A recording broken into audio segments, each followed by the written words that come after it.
We are live for episode number 143 of Empire State of Baseball on this Monday, October the 6th, 2025, airing on Instagram, X, and YouTube, and as always, powered by StreamYard. And gentlemen, if we were to do the show on Friday, I'm sure Tom and I would have been ecstatic for tonight's show. We almost did a show Thursday night, Rich. Well, we came close, but it was relatively late there, Thomas, after Cam Schlitter did what he had to do. We would have been ecstatic. We would have been hyped up, ready to go for the ALDS, ready to smoke Toronto. We would have said, hey, they would have probably went to the Bronx with maybe at least a game in there. Hell, maybe even 2 games in there. And yet, Thomas, when I look at our title card tonight, that was not the case because the Yankees did the complete opposite of that. Down 0-2 in this division series, best of 3. Not looking good for these Bombers. Not looking good. And I know we're going to talk more about it. So I guess I don't want to give full thoughts and everything already. But yeah, I would feel a lot better if the Yankees would have won one of those games or if they would have played better. I think that's more the issue. And people are going to want to blame a lot of people. The players sucked is what happened. Luis Heel sucked. Max Fried sucked. The Blue Jays were frankly pretty awesome. The offense has been bad. It's frankly been bad all postseason in times that it matters. I don't care if they scored 7 runs yesterday. They scored 7 runs when the Blue Jays basically were like, we'll kind of want to throw a position player out here. Like that's where the Blue Jays were at. So yeah, it's been bad. Yep. But what are you gonna do? We'll get more into it. Well, we're going to get more into it. Joe, do the Yankees have a fighting chance in this? I mean, they got a fighting chance. It's 3 games in a row, not 4 games in a row. It's not like, the World Series last year where that series was over after the 3rd game. You're not coming back down 3-0. Down 2-0, you can come back. I think the problem that makes it daunting right now is the fact that the Blue Jays offense looks like they look like they want blood. I mean, that's the kind of approach they've taken against the Yankees so far. And that's the part that makes me nervous. Vlad Guerrero, I tell you what, Vlad Guerrero's earned that contract in the first 2 games right now. Yeah. So if he finishes off the series doing what he did in the first 2 games, I mean, there's nobody is ever going to say a peep about what that contract does because he is absolute. I mean, he looks like Joey Batista reincarnated. That's what he looks like yesterday with the grand slam into the second deck and the bat flip and all that. Is it too late to bring Rugi Odor back then?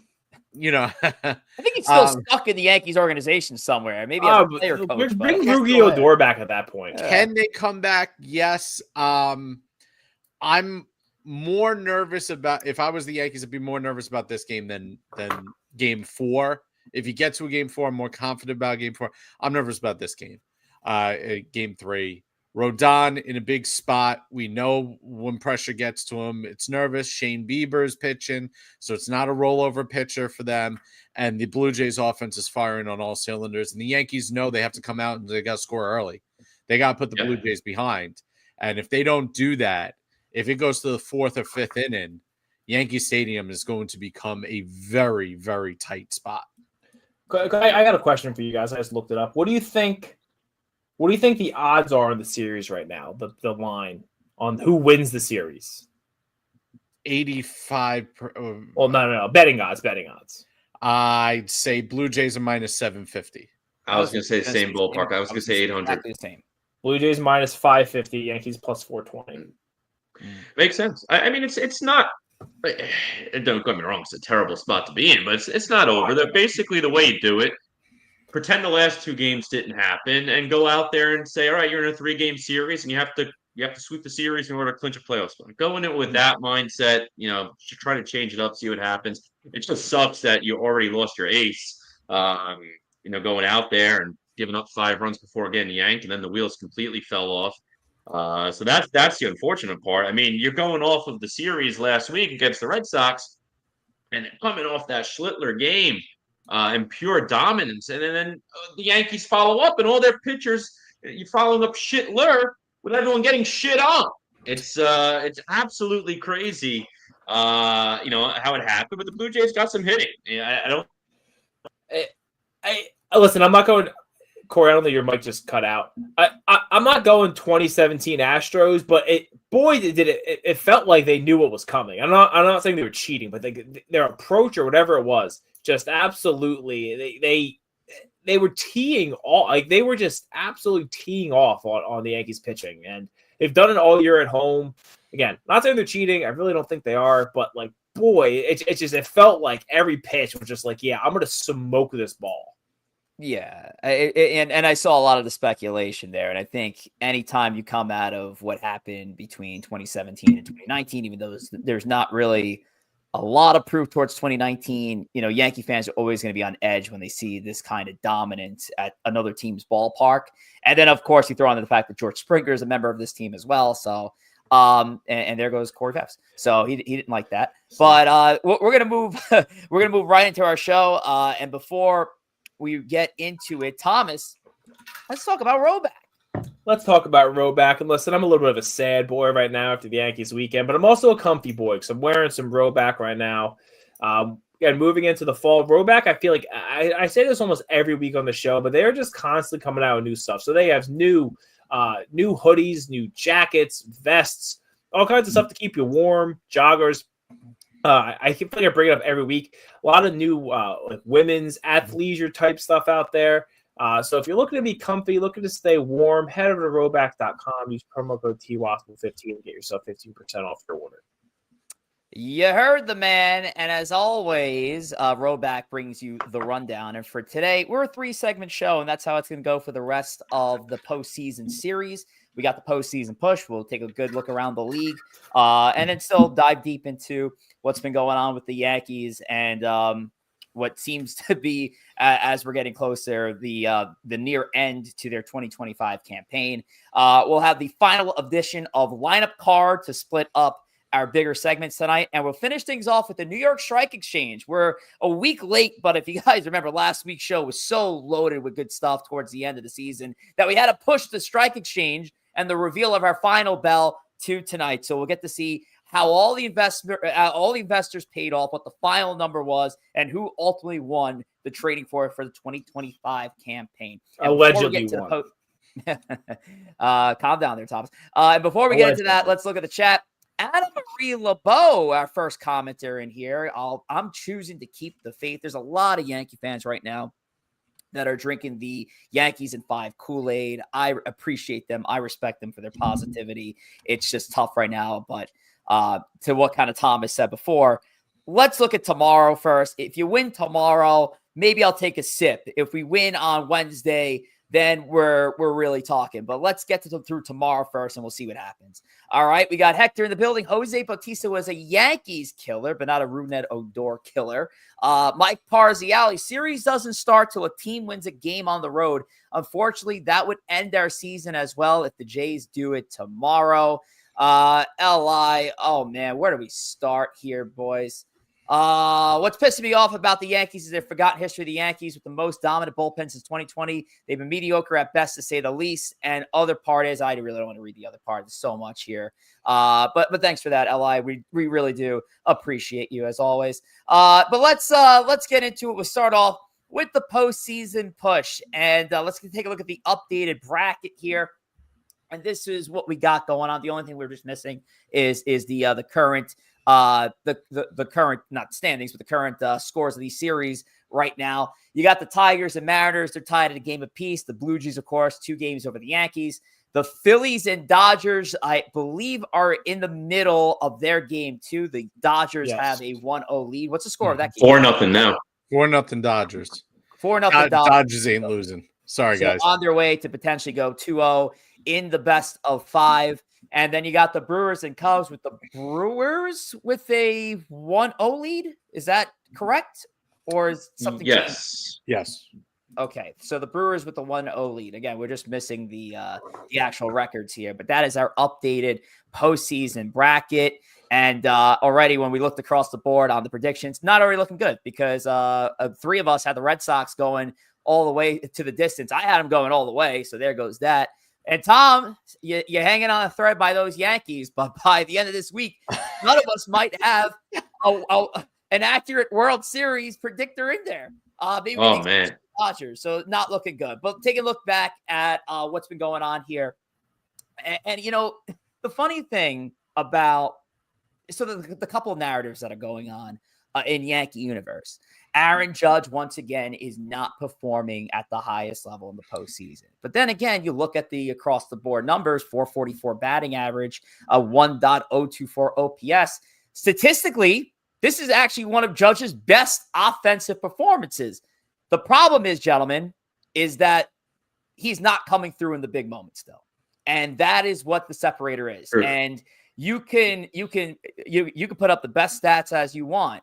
But when you come up with bases loaded, nobody out, and you're swinging at a ball that's in the dirt, and from my couch could tell you off the rip was looking like a ball out of the hand, and he swings. That was 2018, Judge. That was the 2018 slider low and away. That's a moment that you got to come through for your team. So and listen, you do. I think. Listen, but if he puts those numbers up and Stanton is performing behind him, or Correct. Rice performs, then it's fine, right? He's keeping the line moving. You don't get upset about those numbers. And yes, it was a terrible strikeout, and he can't strike out there like that. But if he's getting on right, he's hitting for a high average, a high OPS. Everyone else needs to contribute behind him. Is kind of where you're not going to complain about that if Stanton doesn't strike out. Bellinger walked after that, and then Rice got 3 straight splitters again and just decided I'm going to swing and miss 3 times. So he has to. I agree. He has to. I don't know, man. He has to do better, but like he's doing. He only can do what he's dealt, right? Like he's getting on. He's getting hits. He's getting on base. Other guys got to perform too. It can't just be him. Yeah, it's hard to see that 444 average and say that he's not having a good postseason with the. Like you said, Rich. It's a couple of the moments that you wish is when he got the hit, as opposed to getting the out there. Listen, I haven't watched every inning of the Yankees in the postseason, but I've been following along, and I think the biggest thing with Aaron Judge right now, at least again from what I've seen from my side, kind of watching highlights and checking in on them every couple of innings, checking in, see what's up. It's the defense that's been the biggest issue, and I know we were talking about it over the summer when he first got hurt, and what would end up happening. But he hasn't looked that great out there in right field. I mean, making you had the misplay, the couple of weak throws, not getting the best jump on balls. I don't know. It's been rough out there in right field. He looks like he's not moving well. Yeah. Like, am I the only one who sees that? The playing game 1 where he took forever to get to the ball and it cost a double. I think it was Sogard who had the hit, who ended up scoring the go-ahead run. And then this ball in the corner yesterday, where he had trouble against the fence and the trouble with the other ball in the corner, he just doesn't look like he's moving well. And we know his arm is compromised, but if his legs aren't compromised, these are balls he's got to get to quicker. And if your arm is compromised, you have to at least make the fielder think about. I'll hold you up there for a second, though, Joe, because he did throw in a ball yesterday that was clocked in as his fastest throw out of the outfield thus far at 90.2 miles an hour. Right. His average has been at 89.6. Right. So I don't know how much the arm is affected. He clearly does not have the top. He doesn't have that next level of arm. He's sitting at his average, and that seems to be where he's topping out. He doesn't have that next gear anymore in his arm at the moment, and that's fine. But the way he's getting to balls just seems, it looks like he's running in quicksand. It looks like Juan Soto out there. Let's be real. He seems beat up. I think in general he seems beat up and tired and long season type of stuff. He has to be better. Like I'm not making excuses for him. He certainly seems, which would make sense as well, because that 444 average is deceiving. 7 of the 8 hits he has are singles. So and the double was Saturday in the 9th inning, down 12 or whatever. Correct. Yeah. So it's like it wasn't like he, that double came in the first and then he, scored. It's right. He hits the balls hard. The first ball on Saturday he hit hard. That double hit hard. So he is hitting the ball hard at times. It's just he needs to be better. It's two things. Yes, he needs to be better, but the team around him also needs to be better. If we have a question, what's more concerning, the offense or the pitching? I would honestly say the offense. I think the offense is more concerning just because they are absolutely they can't do anything right now. The pitchers, listen, if a pitcher has a bad day, he's a bad day and he gets lit up. It happens. But the offense has been it's been all bad all postseason. If you look at how they scored their runs, Crochet shut them down. The game, the second game against Boston made 2 errors. That there was Lowe made an error. There was a bloop that fell in. The ball that Judge hit to Duran should have caught. Duran should be catching. Yeah, he hit his glove. He dropped it. It counts the hit for Judge. So they didn't really hit the. You're right. No, the ball. They're barely scratching out, and they barely scratched out those wins. And yet the 4-0, you do a whole highlight reel of balls that just got past the glove. Got off of Nate Lowe's glove with the Austin Wells. The ball that dropped in between Rafael and Ibar in the outfield. So Abreu in the outfield. So running the numbers here again, just through 5 games. The Yankees are averaging 3.4 runs a game. Now, a little bit inflated because yesterday he put up 7. But, at 3.4 average runs with adequate pitching, 3 runs, 4 runs isn't really terrible in a postseason game. The problem is their runs allowed right now is at 5.8, which is absolutely inflated from the last 2 games. And don't even get me started on the differential in the last 2 games alone in this series. So the Yankees are just overall, they're not playing good baseball. So it is hard to just blame just the captain right now, especially when you look at the traditional numbers. The traditional numbers look good. You still want to see more, but you need Stanton to get into the action. You definitely need your leadoff hitter, Trent Grisham, to get in the action. He's been a ghost. Josh Chisholm's got to get in the mix. Cody Bellinger's got to get into the mix. I think the one positive I can take out of, coming out of yesterday's game and going into tomorrow, when Yasevich came out of the game, Yasevich, by the way, phenomenal start. We were talking about at length how great Schlittler's been the last few days. Yasevich yesterday went in there, 5 1/3 innings, pitched 11 Ks, and that splitter looked absolutely unhittable. But when Yasevich got out of that game, the Yankees started to hit again, and it was the guys that you need to get going. The Ben Rice, Stanton, Judge, Giancarlo. Late in the game, didn't fucking matter, but guess what? Maybe that's something they can improve upon as you go back to the Bronx and through the series. So that if you're going to give me one little drop of the Kool-Aid, I'm going to start there.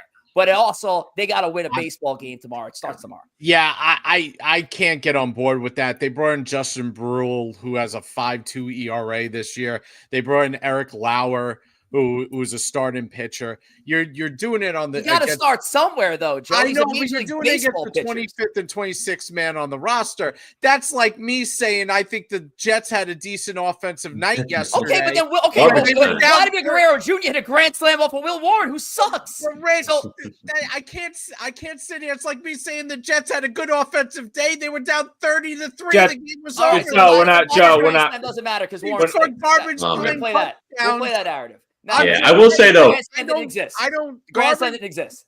Garbage time offense means nothing to me. I think it can get someone going. You see the balls falling in. How much does it matter? I don't know. To Rich's point, and we talked about this before the show a little bit. The Yankees can't win 3 games tomorrow. They got to win 1 game tomorrow. If you win 1 game tomorrow, we get to play another game. If tomorrow you get absolutely shelled again, or hell, it doesn't matter. If you lose in any way, it's over and it's over.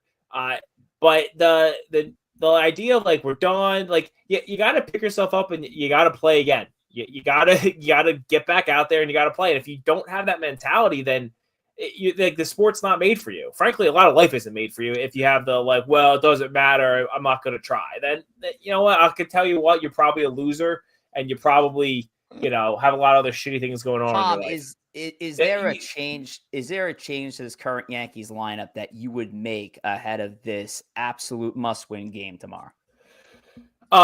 Ben Rice, I think, has to go down. He has to hit the big homer.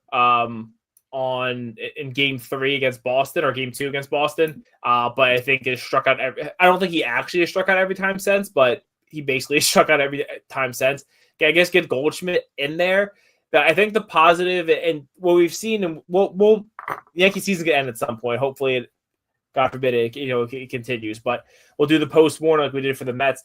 The Yankees' approach has always been based on scouting reports and trying to pick up tips off pitchers and all that kind of stuff. And Shane Bieber has a lot of a long resume out there. And I hope that they can go to that type of really dissect what's kind of coming, have a good game plan. It seems like so often they go in with a game plan and it doesn't work.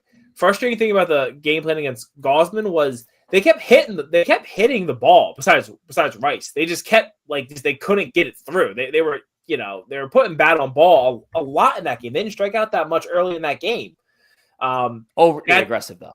They were overtly aggressive. They were overly aggressive, but they were putting the ball in play, and that's Toronto baseball. That's how the Blue Jays are overly aggressive. They put the ball in play, and that's how they win. I hope they can come up with a good game plan against Bieber. And hopefully, and again, if they do that, you get another game. And if you get another game, you got another chance to win. And exactly. That's all you could do. I don't feel good about it, but it can't just sit there and fucking cry. Go out and win tomorrow. Go out and be the goddamn New York Yankees. Hit some homers because that's what you're meant to do. Rodon, we need you to shove, and let's beat the Blue Jays, and then let's play again. Yeah. And honestly, Rich, if you pull up that schedule again real quick, too, if I'm a Blue Jays fan and I'm looking at this schedule, I want to go ahead and get this over with tomorrow. Yeah. It's a great pitching matchup, Bieber and Rodon. I think that's a great matchup. But then if you go out, if the Yankees win tomorrow, and then you go into Schlittler, who had the absolute game of his life in the biggest moment last week to clinch that wild card round. If Schlittler's anything remotely, I'm not even saying mimic it. That's extremely hard to do. Anything remotely close. This is a 2-2 series going back to Toronto on Friday night.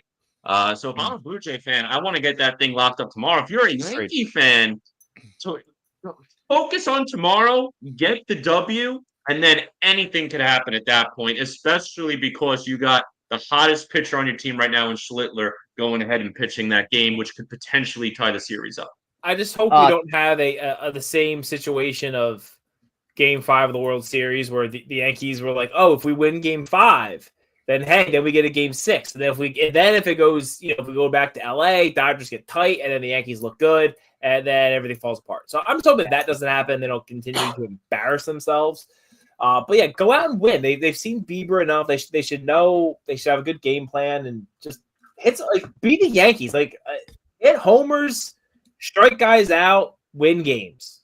9 appearances for Carlos Rodon against the Blue Jays throughout his career. He's got a career 4.72 ERA, 54 Ks in those appearances. Shane Bieber, much less, 5 appearances, 4.11 ERA against the New York Yankees. Awesome. Regular season numbers there. And let's put it honest, Rodon's a better pitcher than he was probably in some of those starts against the Blue Jays, and Bieber is a worse pitcher at this point.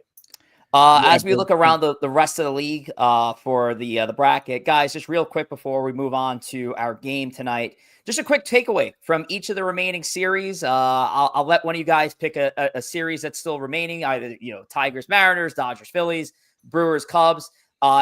One takeaway on one series. Corey Favs, I'll let you take the first one.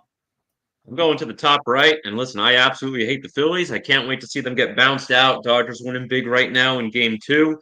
If the Dodgers do close this out, which they should, I think the Dodgers do win it all. I predicted them to win it all. I still believe they're going to win it all. I just think they have the star power to do it. I hate to go the same series as Corey, but the Phillies and Yankees are in very, very similar situations.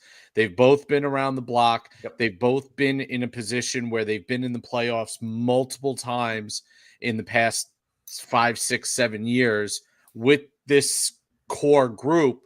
And now this is starting to look like both teams need to reevaluate what's next if they cannot come back in these series, because whatever's whatever the team is built on right now is not good enough to win it all. And I think both teams are on identical paths going forward. They have aging veteran stars. They're questioning whether the young kids coming up can replace those veteran stars effectively and get the weight from them. So I am very, very interested to see, because both teams are very similar to each other from the outside looking in, down 0-2. Tom? I've watched zero DS baseball than the Yankees. They've taken enough out of me. So I truly have no opinion. Okay. Thanks for that. Appreciate you. If I gave you one, I'd be lying. All righty. Well, let's we'll move over to Instagram. Well, actually, lineup card. But before we do that, let's get to Instagram. Corey Favs, go ahead. Yeah, go ahead and follow us on Instagram at Empire State of Baseball. You'll find our archive segments, our meme reels, you name it, you'll find it on Instagram. If you're watching us right now, you can watch us live on Instagram. We thank you, but we do recommend you go over to YouTube, follow us there. It's better for interaction. But if you are watching, thank you again. You can follow us all individually as well. Myself at Corey Favs, Joe at JR Pugs, Rich at Rivera, and Tom at T Wospil. We're at 7,700 and growing. So go ahead and give us a follow. Thank you very much, sir. A couple more comments here. CK goes, felt that, Tom. He's feeling that pain. And LI, if I had to predict Mariners over Tigers, Blue Jays over the Yankees, Brewers over Cubs, Phillies over Dodgers, Mariners over Blue Jays, Phillies over Brewers, Mariners over... there was definitely an easier way to write that all out. Yes, it's called LI. It's called a comma. Learn how to use it. Use a comma. It helps. Get that crap off the screen. Thank you very much. Why? I mean, you're just going to let him pass on that big Phillies comeback, I guess. Yeah. Let's get into our game, the final edition of lineup card for the 2025 season. Our standings right now, Joe, it's gone 2 consecutive weeks without a point. He's got a chance to actually play a little bit of defense here tonight. 29 points for Joe, Tom 25, Corey Favs 22, and I'm at 20. Tonight's game, this lineup card, we got 3 missing spots in a former Mets and a former Yankees batting order, real Mets and Yankees batting order. Joe, you got the first one. Let's see. Yes. October 5th, 2016, Mets Giants single game elimination wild card game.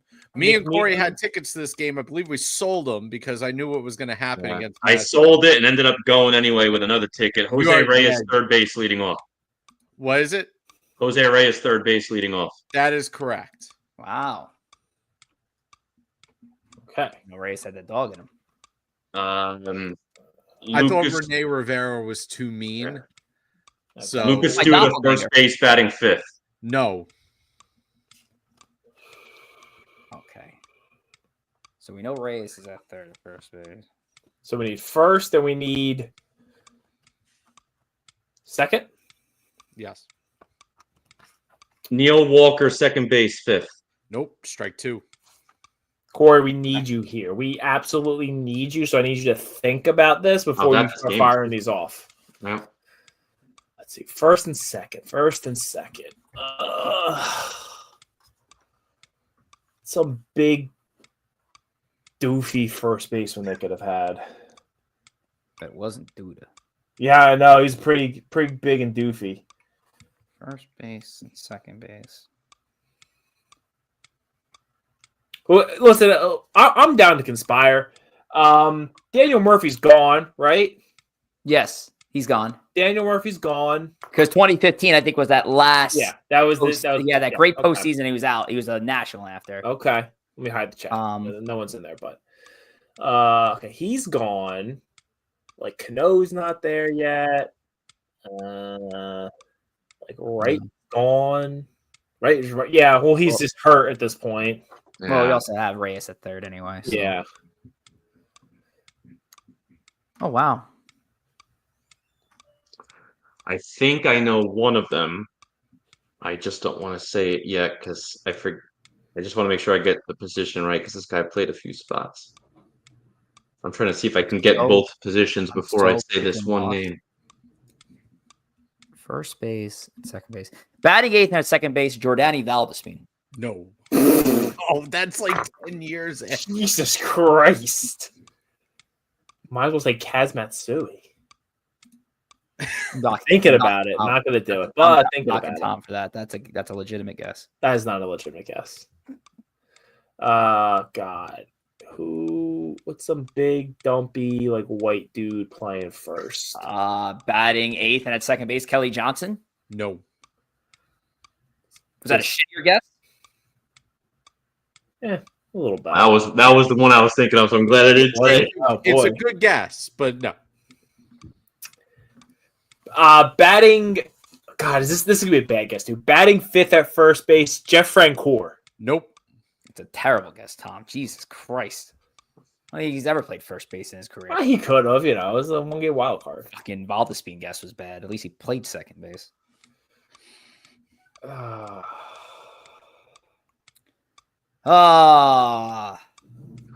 who's on this stupid team? 2016. Second base, first base. Not the dude up. What the world's Not Kelly Johnson. that year?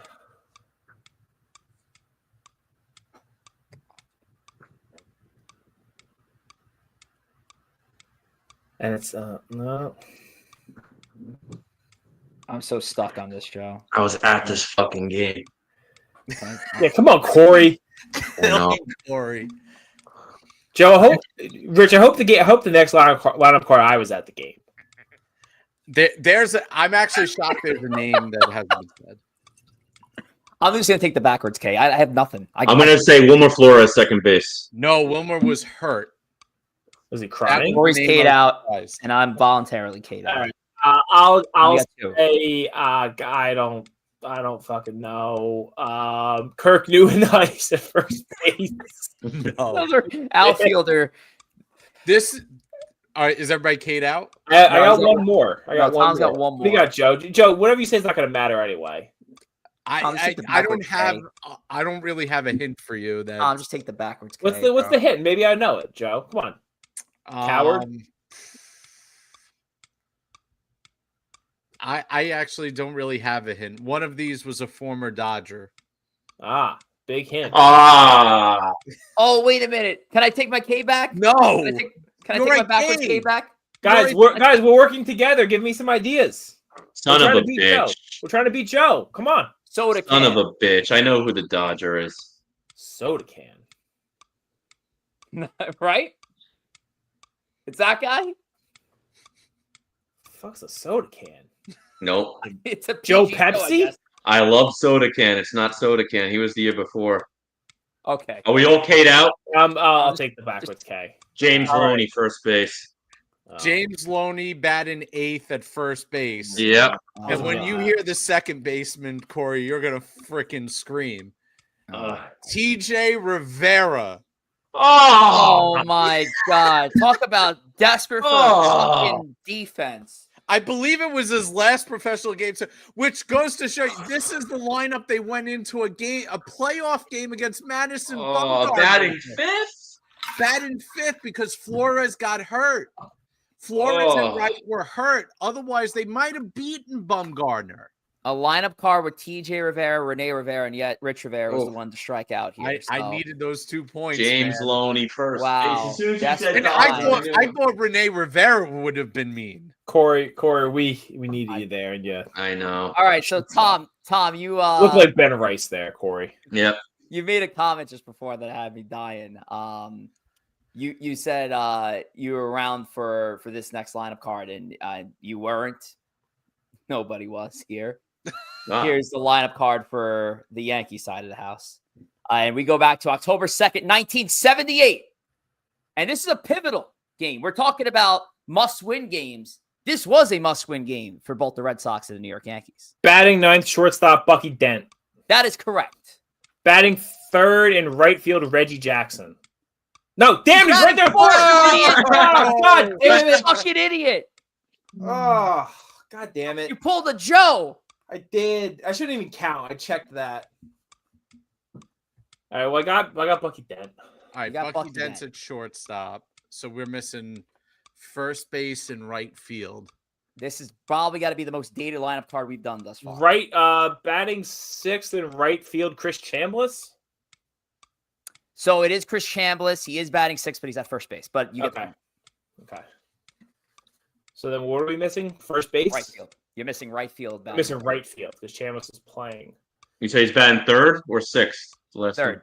Third. Right field. Oh my God. No case for Corey and Joe yet. And yes, this is that 1978 tiebreaker between the Red Sox and Yankees. Batting third and right field, Lou Piniella.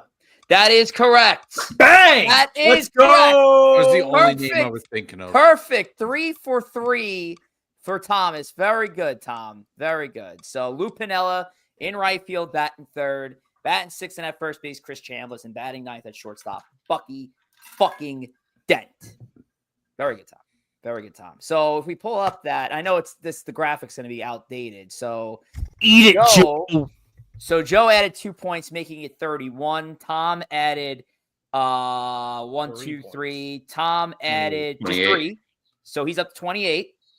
Corey added the 1, correct? So he's up to 23, and I'm still stuck at 20. So I'm going to need a core curriculum from hell to get me back into this game towards the tail end. So getting a little closer. Getting a little closer after that tight right now. Oh man, Joe's you can make a diamond in Joe's asshole right now. That tight. Wait, I'm gonna pull out a 1986 lineup that you've never heard of any of the guys. The next time, well, the lineup card's done, so game's over for the year. Rich just pulled out a lineup card and I got them. So I mean, it's and for the most part, I mean they were known players, so it's not even like these are bums like TJ fucking Rivera. Jesus. Jesus. Joe, let's talk YouTube.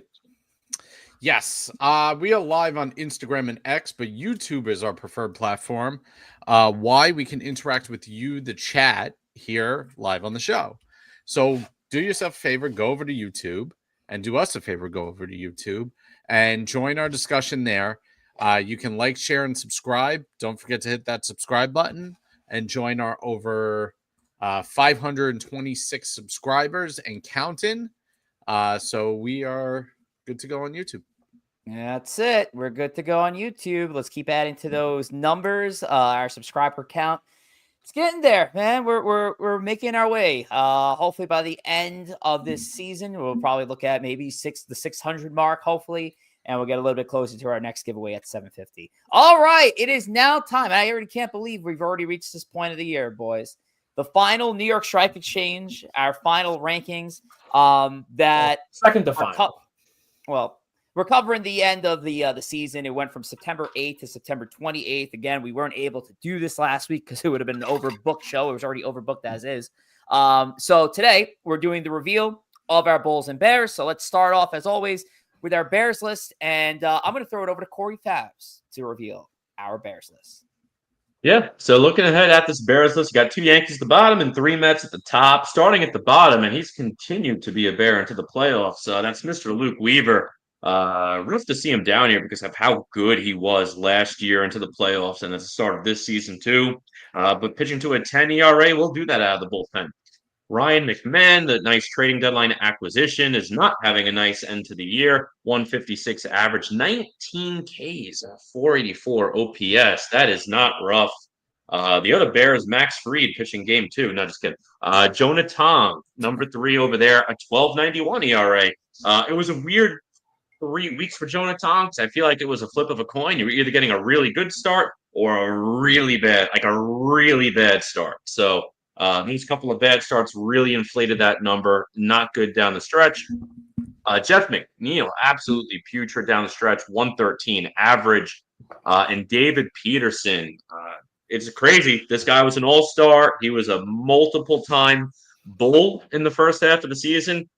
This is like probably his 4th straight. I don't know exactly. This is probably his 4th straight appearance on the Bears list.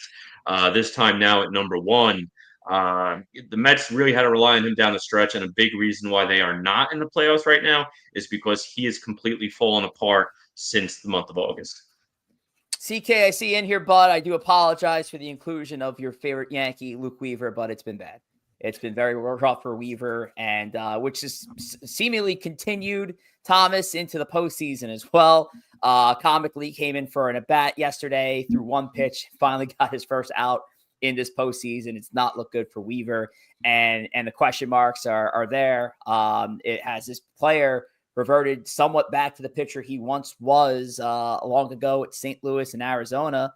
And the other question is Weaver even worth bringing back even on a minimal deal in 2026? So that presents a question for this offseason. Yeah, apparently they said he's been tipping pitches, something mechanically. So he was working through a mechanical issue to stop tipping pitches, but then that's messing with his actual pitching. So it's not good for Weave. It sucks because Weaver's awesome. So I don't know. We're not going to get, I guess, fully into offseason plan, but like a super low risk deal, I wouldn't be opposed to see if they could figure it out. But yeah, seeing him on this list sucks, and he's been terrible in the playoffs. Joe, any notes on the Mets are on this list? Yeah, I'm not. Tong is a young pitcher, obviously. But Peterson is pretty much the poster child of why the Mets collapsed. And it's unfair to just point to one person. But Peterson was an all-star. Peterson had a 3 flat ERA the first half of the year. Peterson in the second half was a different pitcher. He was non-competitive down the stretch. He's competitive in one of the games, one of his last 4 games that he gave up 14 runs. He wins, or he at least gets out of that game tied. The Mets might be in the playoffs. So it's not just him. It was Senga. It was Mania. But he was the biggest reason because they had relied on him so much for so much of the year. And the last month and a half, he was not even competitive for them. And that was one of the biggest reasons they collapsed. All right. Let's switch things over to the Bulls. Thomas, why don't you do the honors for us? Let's do it one last time for the regular season for the Bulls. Number 5, we have Edwin Diaz showing up. One Met pitcher who showed up in those final 3 weeks of the season. Doing Edwin Diaz type things. Good to see that from him. Number 4, Juan Soto.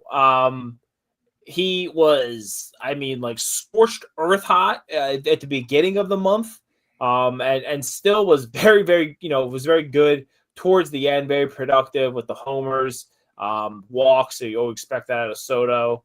So we have him at the 4 spot. Number 3, you got Pete Alonso, who his ball, only thing that gets out faster than his home run balls is him opting out of that contract. So we got him on 3 here. Again, finishing the season strong, probably be a Met again. He should be a Met. But we got him on number 3. Number 2, Max Fried. Look at those numbers. Wouldn't that have been nice on yesterday? Yeah, that not so much, but at the end of the season, he was very good. 19 innings, only 3 earned runs, 26 Ks. That is elite level stuff. And speaking of elite level stuff, number 1, everyone doubted him. The big man, Aaron Judge, 410 average, almost a 1.5 OPS over those 3 weeks, 10 home runs. And I'll say this, should have cemented his Hall of Fame, maybe his Hall of Fame, his MVP. I don't know if we don't have to get into that, but he should be the MVP over Cal Raleigh. His numbers dwarf Raleigh's. I understand Raleigh catches, but Aaron Judge is better than him in everything other than home runs and barely in RBIs, and even barely in home runs at this point. Number 1 goal of the year. Well, we're going to do some 2025 wrap-up stuff towards the end of this season in a few weeks' time, so we'll definitely get more into the MVP race as we get close to award season here.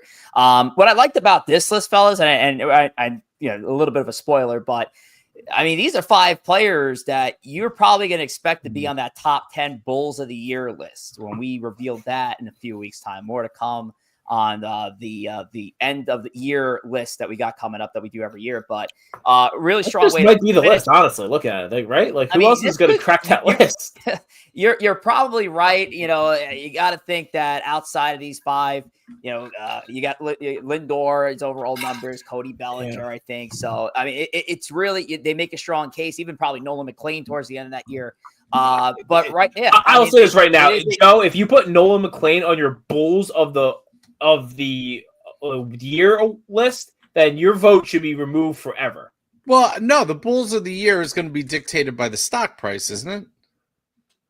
Well, I would think it'd be still dictated by the stat because remember we didn't start doing the stock stuff until when got into early May.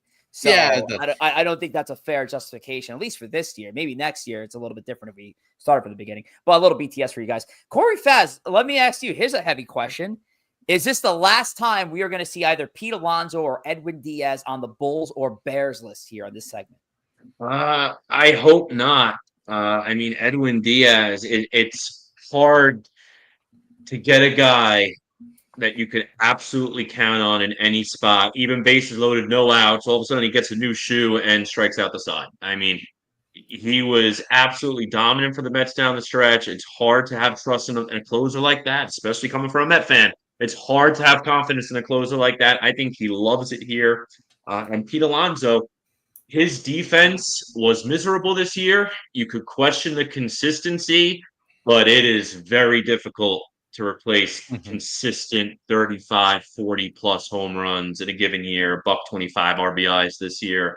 I hope if I could pick, I hope Alonso's back as the DH. I hope Diaz is back as the closer and let them maybe go. How long are you trying to sign Alonso? Because you already have a DH on your team. 5 years. I know. It gets tricky. It gets tricky. I actually, at this exact juncture, feel more confident about, if I had to pick one, I feel more confident of Diaz because I think it's easy. Like Joe and I have been saying, just add an extra year to the end of that contract, like the situation last year, and he's a Met. I think there's a 90. If I had to handicap it, there's a 90% chance I think Diaz is back. Just because, I don't see the other team that's going to pay him $20 million a year is not obvious to me right now. It just, I don't see it out there at this. No one went through it last year. But I'm looking at all the teams that need closers. Oh, Diaz, yes. Yeah. I meant Alonso. I don't see one team that is going to cough out $20 million for the closer. The Yankees aren't going to do it. Possibly the Yankees. I don't think the Dodgers are going to do it. I don't think the Red Sox are going to do it. So I don't know where that team is. Alonso, I'm more in the 50-50 whether he'll be back or not because I see the teams that need a guy like Alonso. I see the Red Sox would desperately want a guy like Alonso. I don't know if the Yankees will go there because I think Bryce is probably their first baseman in the future.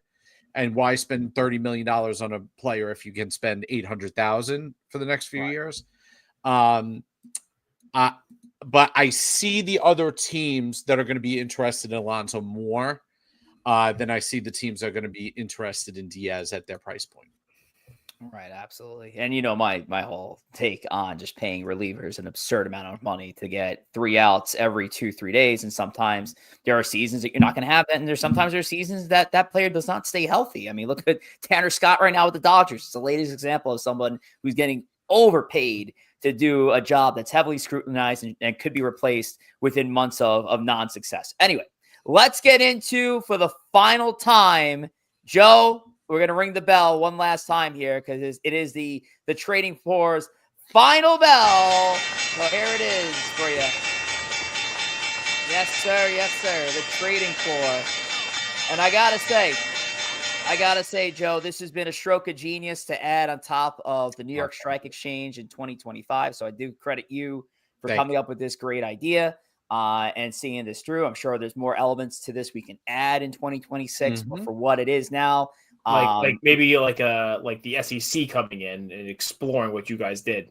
Possibly, maybe we get somebody get arrested live on the show, due to some insider trading. But, there's none of that here. Well, let's look at the final investment costs and how things went.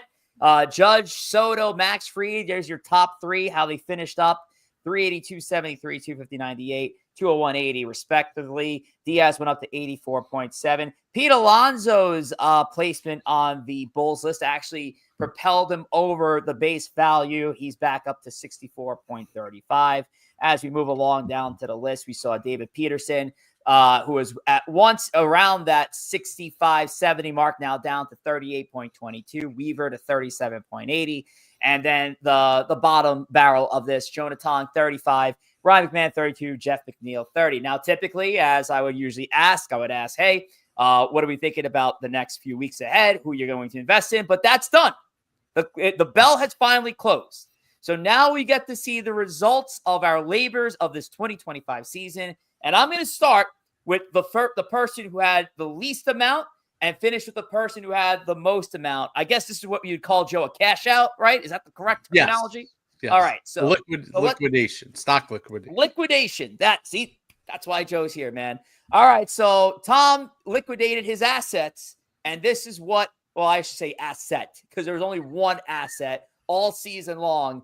So with the 382.73 that Tom went up to, adding his 12 that he had in his ESB bank, Tom comes out to 394.73. And Tom's going to point to that week that we should have had Judge out of that Bears list as a reason for this downturn. But Tom, again, I'm going to just keep saying it. You got nobody to blame but yourself. You had every reason to go elsewhere, to diversify your assets. You didn't do it. You just stuck with Judge, and you ended in last place with 394.73.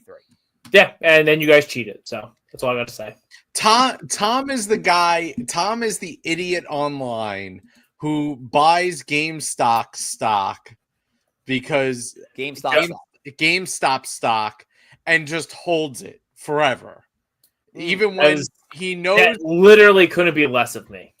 That is 100% Tom. That is 100%. Joe, that is something you would do. He took you guys cheated, you colluded. And it's embarrassing. And that's all I gotta say about it. I don't have anything else to say about this. He's the guy who's buying savings bonds when he should be buying. Oh boy. That's what. So Tom finishes in last place at 394.73.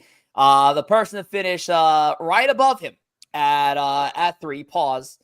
Well, that's the one who's talking right now at 417.08. Now listen, I didn't do too bad to diversify my assets. The problem is I think I sold the wrong guy. I sold Juan Soto, but I probably should have held him there. But Pete Alonso, Max Fried, they both cracked the top 5, so I still reaped the reward there. Jazz and Rodon didn't move off their unranked positions. I get a total of 417.08 out of this. And again, it was a fun experiment. I was really hoping, what kind of killed me throughout the season, fellas, was trusting Francisco Lindor a little too much, because Lindor wasn't going anywhere. And I was kind of hoping that Lindor was going to have that 1 week where that 1 month where he would just tee off and take over the league. Never really happened. He had a solid season, just nothing really was good enough. Down the stretch was good, not great. Constantly. So there you go, 417.08. All right. It's now time to find out who finished in second place. And in second place, after, again, making a crazy move towards the end, I actually bought in on the Aaron Judge festivities, is Corey Favs, who actually finished at 448.23. And it's kind of crazy that he bought Judge at the end, and here he is, and Corey buying Judge at the right time. Well, you also had the assets to do it. But 448.23, Corey Favs, your takeaways from this experiment we call the trading floor. Listen, it was fun. I had a really good time doing this. I needed to make a big move, and Judge was a blue chip stock. And my best chance of jumping up was hoping that the best guy who's been up at the top countless times and the most points is going to do it again, and he did it again. I just wish Brandon Nimmo was hotter. If I put the investments maybe in an Alonso or someone else who was similar ballpark, I think I was just priced out on Alonso maybe. It would have worked out better. Might have been enough to get me over the top. I need a little more from Nimmo there. Would it have been? A great job by you, Corey Favs. And of course, that means the winner of our trading floor. Of course, why not? He's the creator of the trading floor himself, Mr. Joe Pugliese. Joe, Juan Soto, again, you held on to him. You bought him at the very beginning, held on to him throughout the entire season, got you to 250.98. Didn't get much out of McLean or Lindor towards the end, but your totals get you to 461.98. Actually, only really edged out Corey by just another 20 ESB bucks, so it actually did really get close at the end there. But Joe, you had this down from the very beginning. There was not really a week. There was not a lot of weeks where you didn't have somebody out of that Bulls list. And here you are in first place, 461. Listen, I mean, diversification, taking risks. I took a risk on an injured Stanton. I wrote him for 3 weeks on the Bulls list, and I cashed out, baby. I turned around, I reinvested that in Nolan McLean. What did he do? He rose right up the Bulls list 3 weeks in a row, too. So guess what? That's what you got. You got to take risks. Tom, I hope you're listening. You have to take risks. Yeah, you also have to rig the game. If you rig the game, it's a lot easier. Pay it off. If we didn't rig the game, Corey would not have been able to afford Judge. Judge would be even more. But you know what? I didn't need Judge to win. And yeah, because you rigged the game. I did not need Judge to win. And even if Judge had gone up 1 week, or even if he wasn't on the bear list, you probably still wouldn't have gotten to me. So listen, you got to take risks. You got to go with gut feelings, little itches behind your ears. And Joe, I'm sure you have plenty of itches in places you can't talk about on the internet. God, gross. Oh, the crazy way to end that. But there you go. Congrats, Joe.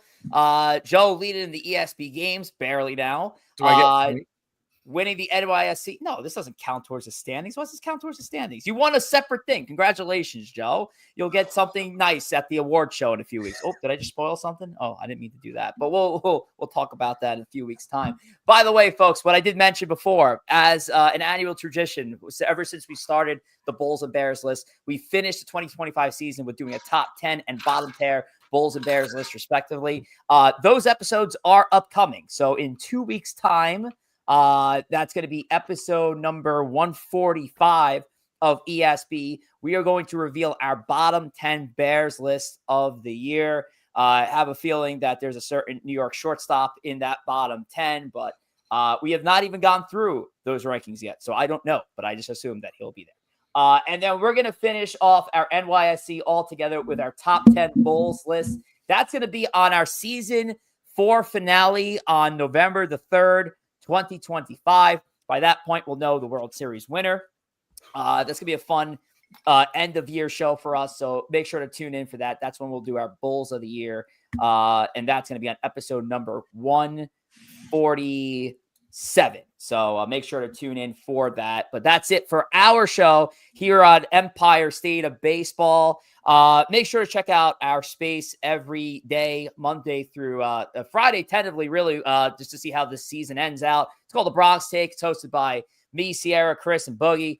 Check it out over at ESB NYY. There should be an episode of The Clubhouse this week. You've yet to schedule when that episode is going to go live, so I'll let you guys know when Sierra goes live here this week. We've been usually going live on Tuesdays, but tomorrow night is going to be Game 3 at 8:08 p.m., so we're not going to have an episode then. So we'll keep you guys posted on that. But that's it for today's episode of ESB. So let's take it around the room, starting with Corey, Joe, to Tom, and I'll wrap this thing up. Yeah, listen, I just hope everyone has a good week. Guys, good luck tomorrow. It's a tough climb, but it's not over for you guys. Tomorrow could put the icing on the cake for New York sports this past week. I mean, it's been rough. Hockey season's around the corner at the rate we're going. Win one game tomorrow and figure it out from there. That's really it. That's the attitude to have, Thomas. Again, I'm trying to get a sip of that Kool-Aid. I don't want to deal with it. Toronto's just been too damn good.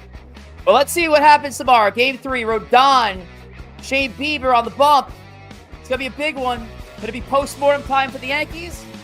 Guess we'll find out sometime this week. We'll see you next week, Monday, for another episode of ESB. Take care.